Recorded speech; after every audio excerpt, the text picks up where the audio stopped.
القدوس، جو کہ 1000 بار اس اسم پاک کو پڑھے گا سب سے بے پرواہ ہوگا، یہاں تک کہ ناجائز شہوت سے بھی۔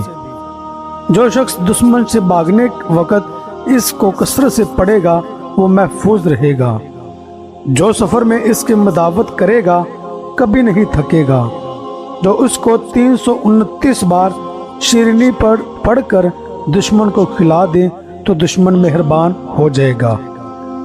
جو زوال کے وقت 170 بار یہ اسم مبارک پڑھے اس کا دل منور ہوگا اور روحانی امراض سے پاک ہو جائے گا۔ جو کہ 40 دن تک خلوت میں 1000 بار یہ اسم پڑھے گا اس کا مقصد حاصل ہوگا اور دنیا میں اس کی قوت و تاثیر ظاہر ہو جائے گی۔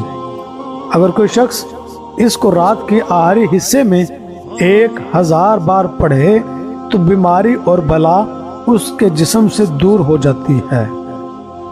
نماز جمعہ کے بعد 150 بار سبوحن قدوس رب الملائکات والروح کہہ کر پھر اس کو ایک روٹی پر لکھ کر جو شخص کھائے وہ تمام آفات سے محفوظ رہے گا اور اسے عبادت کی توفیق ہوگی۔